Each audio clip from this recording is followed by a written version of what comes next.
Bonjour mes amis Sagittaires, je suis très heureuse de vous retrouver pour les couleurs énergétiques de votre mois d'avril et je commence par vous faire mes excuses pour ce petit retard. J'ai été un peu retardée, j'ai été un petit peu souffrante en fait, mais ça va beaucoup mieux. Je voulais quand même vous dire en préambule que je vous remercie beaucoup pour vos partages sur Facebook et vos réseaux et aussi pour vos commentaires.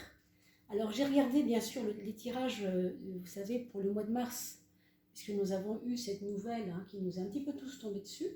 Et figurez-vous que j'ai remarqué que pour beaucoup d'entre vous, beaucoup de signes en fait, eh bien je parlais pas mal de se mettre au vert, de prendre du recul, de se détacher des choses, vous voyez, ce genre de retrait de la vie. Qu'on devait tous mener et en fait effectivement on peut remarquer combien ça a été vrai pour nous, pour la plupart d'entre nous. Nous sommes très peu à pouvoir aller travailler quand même et sortir un peu. Alors quoi qu'il en soit, le mois d'avril ne sera pas évidemment de la même couleur. Vous le savez bien, chaque mois se suit et ne se ressemble pas. Donc on va regarder ensemble les couleurs énergétiques de votre mois d'avril. Pour vous, mes amis Sagittaires.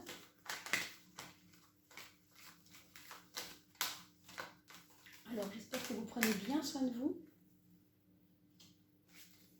que votre petite famille va bien et que vous profitez un peu de cette période un peu étrange quand même, mais reposante aussi pour certains.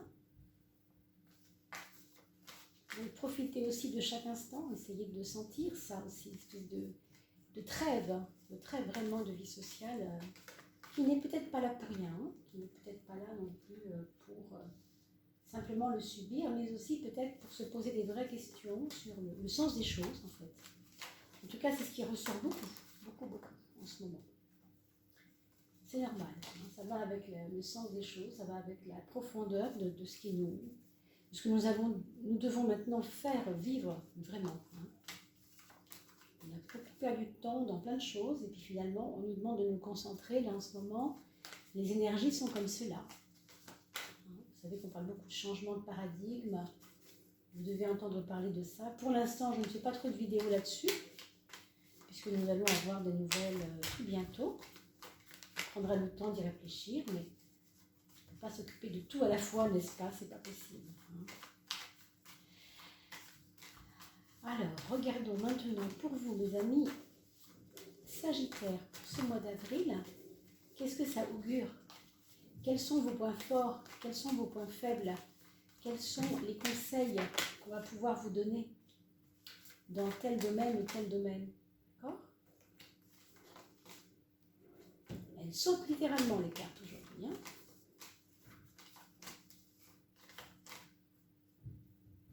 11 et 12. Et enfin, on va prendre une 13e carte, vous savez, la fameuse carte guide. La carte maîtresse, celle qui va gérer tout votre mois d'avril. Bien sûr, je vous retrouverai, mes amis, pour autour du 15, 16, 17 du mois d'avril pour faire le fameux tirage des éléments, des coupes. Comme vous êtes Sagittaire, vous êtes concerné par la coupe de feu. On n'est pas dans les poteurs, mais on n'est pas loin. Donc la coupe de feu, ce sera autour du 16-17 avril, et ça me permettra de voir un petit peu les énergies de votre signe pour la deuxième période du mois, c'est-à-dire entre le 15 et le 20, d'accord? En tout cas, fin de mois déjà. Ici, on commence vraiment sur le climat de votre mois d'avril global, voire jusqu'au 20-25 pour vraiment concentrer un peu plus. Alors, on a la carte de l'amoureux. Je regarde juste si mon image est bien centrée pour vous, pour que vous puissiez y voir quelque chose quand même. La carte de l'amoureux, elle nous parle toujours d'indécision, elle nous parle de déstabilisation. Alors, pour certains d'entre vous, il y avait comme quelque chose qui avait l'air d'être régulier, réconfortant, parce que routinier presque, dans un confort de routine, et qui aujourd'hui vous pose problème par rapport à un équilibre de vie. On a l'impression que vous êtes en train de réfléchir à une troisième solution. Vous avez vécu deux excès différents dans votre passé, là, dans les mois qui ont précédé, où vous faisiez tout et le lendemain plus rien, Vous voyez, enfin, c'est une image, hein, je veux dire par là, ça peut être dans plein de domaines, hein, ça peut être travailler trop à l'extérieur et maintenant trop à l'intérieur, ça peut être avoir soin de sa santé beaucoup avant et plus du tout maintenant. Vous voyez, c'est des choses un petit peu excessives et on vous demande de vous recentrer sur une troisième possibilité qui serait plus équilibrée, elle, et non pas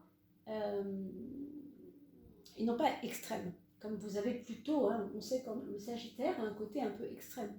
C'est-à-dire que c'est un idéaliste. Hein, donc, quand il dit quelque chose ou qu'il fait quelque chose, il va jusqu'au bout.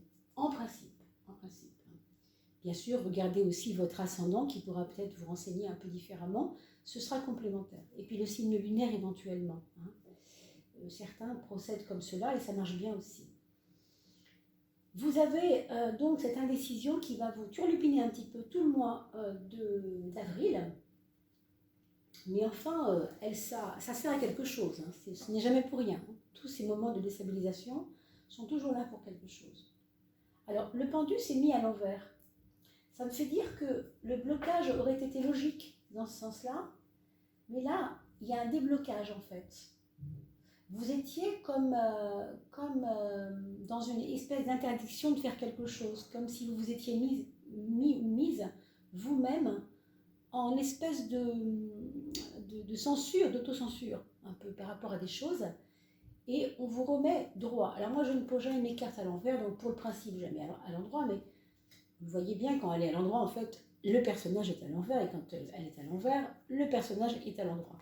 C'est pour ça que je vous dis, je pense qu'il y aura un déblocage par la force des choses.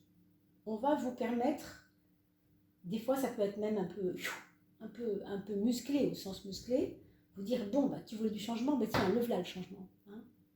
Donc, pour certains d'entre vous, ça peut être un peu... ça peut manquer de souplesse, mais c'est nécessaire. C'est nécessaire parce qu'il y a ce déséquilibre qui de toute façon ne vous va pas. Hein. Donc la troisième solution, il faut la trouver et vous allez la trouver, je suis sûre que vous allez la trouver. Hein. Bien sûr. Ce sera au cours du mois. Hein. Qu'est-ce qu'on a en maison 12? On a quelque chose d'assez fort hein, quand même. Alors, il pourrait y avoir dans votre entourage des épreuves que votre vie quotidienne, enfin, en tout cas autour de vous, pourrait vous donner. Des épreuves à vivre pour que vous appreniez de vous-même par rapport à vos passions. Quand je parle de ça, je parle par exemple de ce qui est le contraire de la passion, qui serait le détachement. C'est-à-dire à acquérir de la sagesse quelque part avec cette carte-là. Donc, une épreuve qui serait faite d'apprendre avec le fait d'apprendre le détachement, qui serait faite par le fait d'apprendre le détachement. Ça peut être affectif, oui, ça peut être affectif, ça peut aussi être autre chose que l'affectif, hein, ça peut être dans d'autres domaines. Hein. Vraiment, là, ça ne me dit pas plus que ça pour l'instant, parce que le reste des cartes n'est pas encore sorti. Mais l'épreuve, elle est aussi par rapport à votre propre caractère. Il y a quelque chose avec votre caractère, il y a quelque chose avec votre personnalité intime. Vous aurez envie de ruer dans les brancards, vous voyez, dans la maison 12, ça prend une couleur d'épreuve. Donc, on peut être franc, on peut être sincère, mais quand il s'agit d'une épreuve, alors faisons plutôt attention à ne pas trop vite ou trop grand, de manière trop grande, trop importante, ruer dans les brancards. On peut dire ce qu'on pense, mais il faut faire attention. Surtout que je vous dis, avec une carte de blocage comme celle-là, il faut apprendre à ronger son frein, comme on dit. Hein. Donc voilà, attention à ça. La maison 6, c'est plutôt positif au niveau de votre santé. On a l'impression quand même qu'il y a eu des hauts et des bas et que vous trouvez quand même moyen de sortir votre épingle du jeu et arriver à naviguer parmi les problèmes que vous avez rencontrés au niveau de votre santé.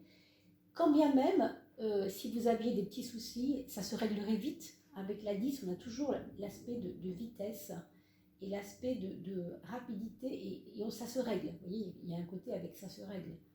Donc ne vous inquiétez pas, même si vous avez des pathologies qui vous inquiètent, Ne vous compliquez pas avec le mental à croire que ça va s'empirer. Bien au contraire, ça peut même se régler. Par contre, ne tirez pas sur la corde au sens ne faites pas d'excès. Hein, parce qu'évidemment, là, on a quand même l'impression aussi qu'il y a des fois où vous n'y croyez plus beaucoup. Hein.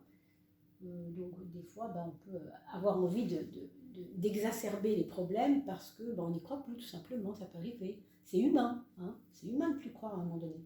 Mais n'en faites pas un fromage parce que de toute façon, on vous bloque un peu, la vie vous bloque un peu, c'est peut-être nécessaire, il y a des choses à comprendre. On va voir au fur et à mesure, hein, mes amis. On regarde la carte de l'amour, déjà, et effectivement, on voit que pour ce qui concerne la part affective de votre tarot, pour vos maisons astrologiques, mes amis Sagittaires, on peut voir nettement que ce n'est pas hyper réjouissant le tableau. Hein. On a ici un personnage plutôt centré sur lui. Alors, vous auriez voulu qu'on s'occupe plus de vous. Vous auriez voulu que les personnes autour de vous soient plus à vous soutenir moralement, affectivement. Et vous ne le ressentez pas forcément parce que les personnes qui sont avec vous ont le même problème que vous. C'est-à-dire qu'elles aussi voudraient être consolées et voudraient être soutenues. Alors du coup, vous ne vous comprenez pas, c'est des gens seuls en face de gens seuls. Vous voyez, c'est un petit peu ce que je ressens. C'est pas facile parce que dans ces cas-là, la communication, on verra pour la communication tout à l'heure, bien sûr. Mais c'est important de travailler sur la communication ou alors c'est pas le moment et on patiente. Hein. C'est aussi une carte de patience, c'est aussi une carte de maturité. Donc en fait, les épreuves affectives qu'on pourrait avoir ici en tant qu'épreuve dans la maison 12 ici pourraient aussi être vues comme des épreuves affectives de gérer les passions, c'est-à-dire de dédramatiser, hein, de prendre du recul au sens lâcher du lest et ne pas vous mettre dans une situation comme un genre d'échec. Ce n'est pas forcément un échec, c'est simplement que aujourd'hui les choses sont ainsi et il y a une raison que vous comprendrez plus tard quand les choses se débloqueront, bien sûr. Alors on va justement regarder ce mental. Alors regardez, autant vous avez ici une tristesse affichée, une espèce d'intériorisation qui est forte, d'accord? Là c'est un 9, là c'est 19. Hein. Entre le 9 et le 19, il y a un 1 en plus. Le 1 c'est la puissance intérieure de l'être. Donc vous avez moyen, ce mois-ci mes amis Sagittaires, vous avez moyen par votre force mentale, votre force morale, de ne pas trop en souffrir de cette histoire de détachement qui ne vient pas ou de mauvaise compréhension des autres. Pour moi, je pense que je vous vois sortir de cette ornière par le jeu J-E-U. Alors, je ne sais pas si vous aimez jouer, mais j'ai l'impression que si vous jouez, alors ça peut être en ligne, hein, ça peut être jouer à autre chose, ça peut être jouer au ballon dans votre jardin, je ne sais pas. En tout cas, si vous avez une piscine aussi, hein, n'oubliez pas que par le jeu, par l'échange avec les autres dans le jeu, votre mental va se nourrir et il va se désamorcer de ces passions qui sont intestines et qui servent à rien, qui vous enferment quelque part. Hein. N'oublions pas que la 12, c'est aussi ce qui fait que je m'enferme. Ici, c'est votre passion qui vous enferme. C'est votre côté exigeant qui vous enferme. D'accord? Donc, réfléchissez bien à cela. Vous savez qu'ici, on ne juge personne, hein, ce n'est pas le but. Simplement, les cartes nous éclairent sur certaines choses et je me dois de vous les dire pour vous aider à trouver les meilleurs moyens qui vous sont proposés pour sortir de ce qui vous fait éventuellement souffrir, bien sûr. Alors, on a ici la maison 11. La maison 11 des projets. On voit nettement que ce déblocage va peut-être vous emmener vers un changement de résidence. Je ne dis pas que c'est certain, mais c'est possible que vous aurez besoin de imaginer un foyer plus sécurisé, plus sécurisant, plus rassurant, quelque part. Ça pourrait être ça le projet. Hein. il y avait déjà, je pense, un déménagement que vous aviez plus ou moins voulu, ou en tout cas que vous deviez vivre hein, avec peut-être votre famille, je ne sais pas. Et puis évidemment, ça ne pouvait pas se faire avec tout ce qui se passe aujourd'hui. Je vous le dis parce que je l'ai vu sur les réseaux, une personne posait la question à l'État dans un... Je fais une petite parenthèse pour ceux que ça concerne, bien sûr, ça peut intéresser beaucoup de gens. Et la personne demandait donc, est-ce que je peux quand même déménager? Et on lui répondait, alors qui, je ne sais pas si c'est un ministre ou je ne sais plus qui, hein, vous pouvez déménager, bien sûr. C'est sur le site, vous savez, de Gouv, là, .gouv, quand vous cherchez les attestations de, hein, de promenade, là. Et quelqu'un demandait, est-ce que je peux déménager? Parce que j'avais engagé mon déménagement, et on lui a répondu, bien sûr, bien sûr. Dans ces cas-là, vous le dites, surtout vous expliquez. Et bien sûr, le mieux est de demander un papier à la mairie pour se sécuriser. Mais dans votre cas à vous, moi, ce que je vois, c'est qu'il y a une possibilité quand même qu'il y a un projet de bouger, malgré ce confinement, et que ça peut vous apporter sécurité. Un petit peu plus être rassuré par rapport à ce qui vous manque en ce moment, c'est-à-dire les choses vous paraissent instables, hein, comme je vous l'ai dit au début. Et du coup, comme c'est instable, vous devez vous rassurer et vous devez faire en sorte de faire ce qu'il faut pour être rassuré, forcément. C'est toujours nous-mêmes qui pouvons régler nos problèmes. Quoi qu'il arrive autour de nous, c'est comme ça. Hein. Nous sommes maîtres de notre destin, encore un petit peu, heureusement, donc c'est à nous aussi de faire ce qu'il faut. Pour le foyer, on a ici des efforts, alors des efforts de patience à faire avec l'entourage. Alors si vous avez une famille nombreuse, je vois par exemple, ça pourrait être ça. Il peut y avoir des débordements parce que on est un peu trop les uns sur les autres. On a besoin de réguler les choses ensemble, de passer un peu la parole à tout le monde, de ne pas toujours voir que son propre point de vue et faire un peu un tour d'horizon des désirs de chacun. Alors si vous avez une grande famille, mes amis sagittaires, hein, c'est souvent le cas, vous pouvez faire un petit sondage. Vous pouvez dire par exemple, alors on va tous écrire sur un petit mot ce qui nous fait envie en ce moment. Et vous voyez, c'est tonique. Je vous dis ça parce qu'au niveau intellect, au niveau de votre mental, il y a vraiment le jeu, il y a vraiment l'échange, il y a vraiment une communication joyeuse. Donc vraiment, vraiment, pensez-y, quoi. Hein, c'est important. Hein. Sortez un peu de cette tristesse-là, ou de ce côté plombant qui vous habite depuis quelque temps.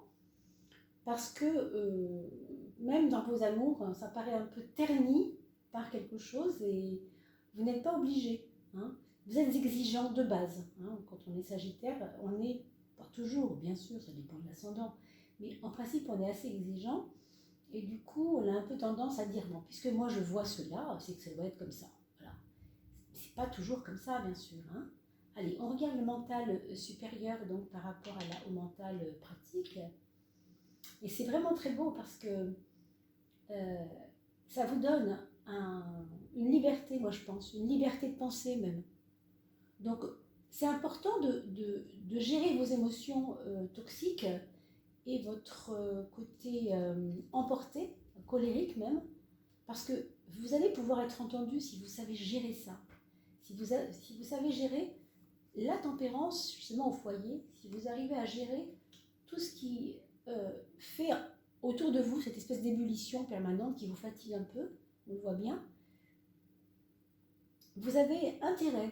Pourquoi? Parce qu'on va vous écouter, parce que vous avez les moyens d'aider tout le monde à voir plus clair. Avec cette impératrice en maison 9, on a vraiment l'impression, quelque part, les gens autour de vous, et si c'est une entreprise, c'est pareil, hein, dans votre travail, on attend de vous une parole de sagesse, quelque chose de moins flambé, quoi, de moins pas, qui en jette. Vous n'êtes pas obligé, là, on n'est pas obligé d'en jeter, on peut être un peu plus ramassé, un peu plus concret, mais rassurant, parce que vous voulez être rassuré vous-même, vous pouvez aussi rassurer les autres. Hein. C'est un petit peu les deux. C'est un petit peu les deux. Alors, au niveau des finances, sur le plan financier, vous avez cette papesse qui nous parle de rester centré, de ne pas faire d'excès. Il pourrait éventuellement y avoir, alors on reparle des enfants, mais une naissance, non pas une naissance à venir, mais de l'argent qui serait mis au service d'une naissance. Alors, ce n'est pas forcément votre propre enfant, mais ou un enfant que vous avez adopté ou que vous vouliez adopter. Vous voyez, il y a un déplacement de l'argent par rapport à une grossesse. Déjà, il peut aussi y avoir des liens entre vous et votre maman qui sont reliés à votre argent ou à son argent. Il peut aussi y avoir des choses en relation avec votre maman. On va regarder pourquoi par rapport à la maison. 8, ah oui, d'accord. Alors, il peut y avoir peut-être une perte d'argent, pas forcément des grosses pertes, hein, vous savez, on en perd tous beaucoup en ce moment de l'argent, hein, c'est un petit peu la période qui fait ça. Pourquoi ça vient vous parler de ça maintenant en maison 8? Parce que, ou bien il y a eu une très mauvaise gestion, est-ce que c'est votre maman qui a été influente?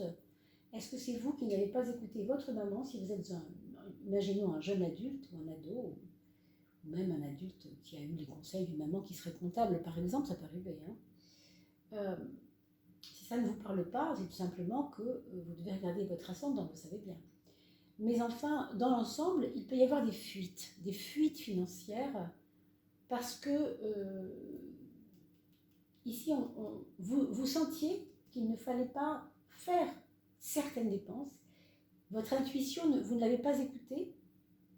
Et aujourd'hui, vous voyez un petit peu les retombées, comme on dit, hein, c'est le cas de le dire. Alors, je vous souhaite évidemment qu'elles soient le plus douces possible, hein, ces retombées. Mais enfin, d'après cette carte, ça ne paraît pas évident. Hein. Et pour certaines, bien sûr, certaines personnes, ça pourrait être la perte, tout simplement, matérielle ou humaine de quelqu'un de proche, bien entendu, c'est pas certain. Mais par rapport à la maladie, c'est possible. Encore une fois, tout ce que je vous dis là, c'est jamais certain. C'est ce que les cartes expliquent, en sachant que vous avez votre signe, vous avez votre ascendant, vous avez votre signe lunaire, et puis vous avez une grande part de libre arbitre aussi. Mais vous savez, toutes ces questions de destin, c'est toujours un petit peu compliqué. Enfin, tout du moins complexe, plutôt, à expliquer. Nous avons ici, bien sûr, la maison 7, la maison de la relation aux autres. Qu'est-ce que ça nous dit? Ça nous dit, c'est un petit peu ce que je vous disais tout à l'heure, quand vous aurez un peu fait le tour de vos passions, de tout ce qui vous dévore à l'intérieur, de tout ce qui vous fait défaut, de votre tristesse intérieure, le fait de ne plus y croire, quelquefois. Quand vous aurez fait le tour d'apprendre à rejouer avec les autres, d'apprendre un peu à être plus joyeux, et bien là, vos relations humaines avec tout le monde, elles auront changé de cap, changé d'expression même.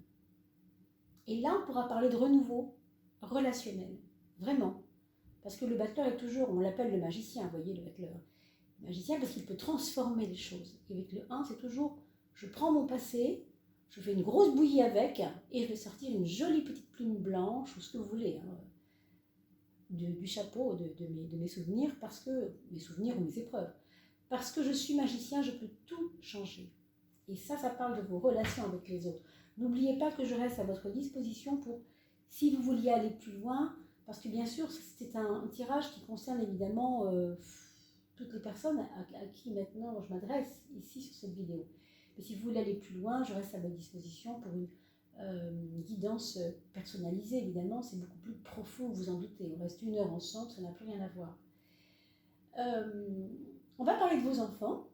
Mais avant, je vais ouvrir la 13e carte qui est votre carte guide. Regardez comme c'est beau, c'est magnifique. Une carte guide pour vous dire que vous êtes un winner, carrément. Hein, que vous avez en vous l'esprit du winner,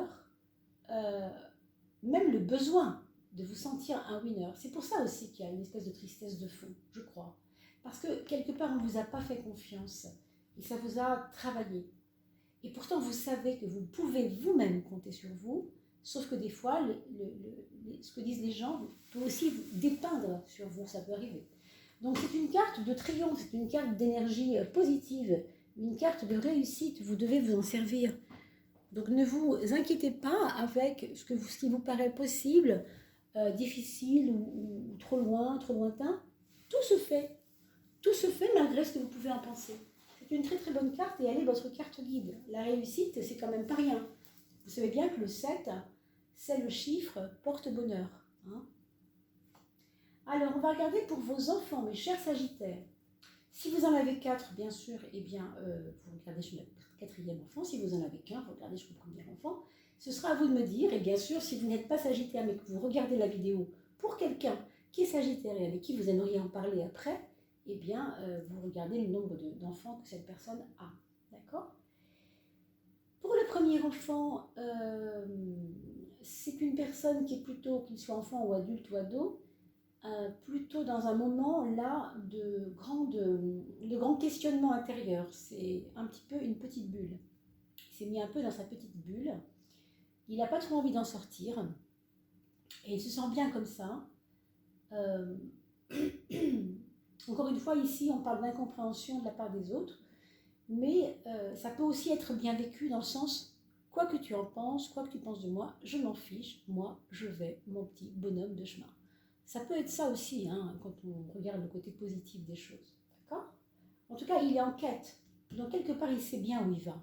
Ça vous paraît peut-être, vous, un peu pas toujours évident, parce que vous ne le suivez pas forcément, hein, votre enfant, mais lui, en tout cas, il est éclairé de l'intérieur. Il a besoin d'aller vers ce chemin-là parce que, d'abord, c'est son droit, hein, peut-être, ça va dépendre de son âge, bien sûr, mais il a besoin de se prouver des choses aussi. Hein. D'accord ? Pour le deuxième enfant ici, on a quelqu'un qui va peut-être se mettre aux commandes de projets, tout nouveau, tout beau, avec peut-être une envie de quelque chose de manuel. Alors je pense à l'art, bien sûr, parce que l'art c'est avec les mains, hein, bien sûr. Aujourd'hui, avec Internet et avec tous ces logiciels, on peut aussi être artiste autrement qu'avec les doigts et les pinceaux et le marteau et le burin, etc. Mais voilà, il y a aussi d'autres possibilités d'expression artistique. Alors donc, je vous laisse voir ce que ça pourrait être. Je vois aussi des personnes se mettre, changer de cap et vouloir faire de la chimie. De la biologie, des matières très très très pragmatiques comme ça, parce qu'elles ont compris des choses et elles ont besoin d'aller plus profondément. Je pense à la physique quantique, je pense à des choses du domaine de l'ouverture d'esprit. D'accord ? Alors, pour le troisième enfant, il y a un intérêt intellectuel, là par contre, à tout ce qui est littéraire, tout ce qui est curiosité de la vie. Il y a aussi des personnes qui vont se rapprocher de cousins, de cousines. Hein, alors, peut-être que vous allez pouvoir me le dire en bas des commentaires, tout cela, mes amis. Hein, nous sommes après tout tout début du mois. Les choses vont peut-être arriver. En tout cas, il y a des cousins, cousines qui se rapprochent de votre troisième enfant. Il y a quelque chose, en tout cas. Et puis, il y a un intérêt pour les études, un petit peu plus qu'avant. Il y a comme un intérêt, il y a comme un goût à quelque chose de nouveau dans le domaine des études. Pour votre quatrième enfant, ici, on a l'empereur qui nous parle de structure. Alors, quelqu'un qui a envie de construire quelque chose, qui a envie de vivre avec, encore une fois, d'une manière plus structurée qu'il l'a fait jusqu'à aujourd'hui. Plus structurée, c'est-à-dire plus constructive, et peut-être plus sécurisante aussi pour lui. Comme on l'a dit tout à l'heure, c'est toujours, ce 4 a toujours à voir avec, hein, nous sommes en 2020, 2 et 2 font 4, on va casser la structure sociale pour en refaire une autre. On est en train de faire ça en ce moment, pour en parler pendant des heures, c'est vraiment intéressant, mais au niveau de une personne seulement, ça nous donne aussi envie d'une nouvelle structure, envie de construire quelque chose qui tienne la route pour notre sécurité. Donc cette quatrième personne de votre famille pourra peut-être éventuellement être dans cette position-là. Hein, vous allez le sentir peut-être. Et bien sûr, on lui demande de faire du sport, de ne pas rester trop enfermé sur lui, peut-être de bouger aussi un peu. Le premier aussi d'ailleurs, il faudra peut-être qu'il sorte un peu de sa coquille, un peu, qu'il s'aère un peu. Voilà mes amis, j'espère que j'ai pu répondre à vos interrogations. Vous n'oubliez pas que je reste à votre disposition pour tout ce qui est tarot un peu plus approfondi pendant 1 heure avec vous. Vous avez mon mail en bas de la vidéo pour me laisser un message. Et en attendant, je vous remercie énormément pour ce petit moment avec vous qui m'a beaucoup intéressé. Et merci pour vos commentaires, vos likes, vos partages sur Facebook et sur tous vos réseaux. Merci beaucoup, je vous dis à très vite. Nous faisons la coupe de feu dans quelques jours. tout bientôt pour la fin du mois d'avril. À bientôt.